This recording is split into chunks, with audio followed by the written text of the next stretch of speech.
Okay guys, so if you're thinking about doing a room renovation as well, there are some things you want to consider, especially if you want to do it for not a lot of money. If you want to keep costs down but still go for a lot of impact, one of the first things you want to do is just tackle those walls. Yes, the walls are like the biggest change you can make in a small space.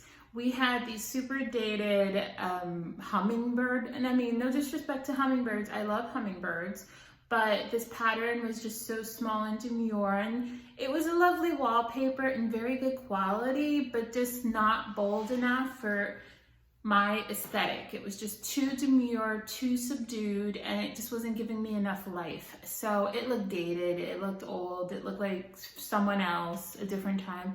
And let's face it, this powder room was put in by someone else. It was time to go. And so that was the biggest change, was just changing the wallpaper. Now you can also just paint. Paint is inexpensive, relatively inexpensive. If you get good quality paint, that can add up, but for such a small room, like a powder room, I would go for good quality paint, like a Benjamin Moore, in a bright, bold color that makes you happy. I like to call a powder room a jewelry box of a room that you get to decorate. You can make it as shiny and glittery and bold and lovely as you want. And that's exactly what we did here. We went for a very bright, bold pink Lotus vinyl peel and stick wallpaper from the Home Depot. So this wasn't super expensive wallpaper, but in my opinion, it looks really luxe and expensive, even though it's like $40 a roll or even $35 a roll. So my contractor took off the old bird wallpaper and put in this brand new Lotus wallpaper, and oh my goodness, what a transformation.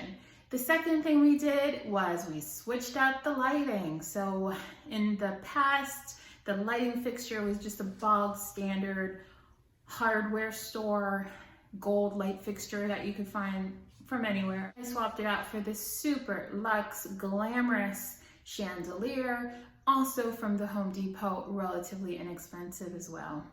We added 2 wall sconces to a smallish 24-inch mirror, all from the Home Depot.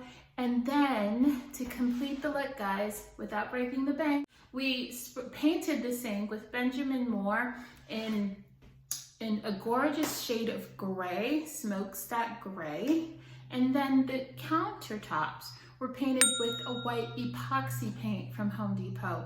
Then lastly, we swapped out the faucets for these gorgeous gold faucets, again from the Home Depot. Are we seeing a theme here? I really like the Home Depot, and this is not sponsored by the Home Depot. I just find the Home Depot to be so easy to use, and there's such a wide selection, and the prices are always great. I can be my own interior designer when I shop with the Home Depot.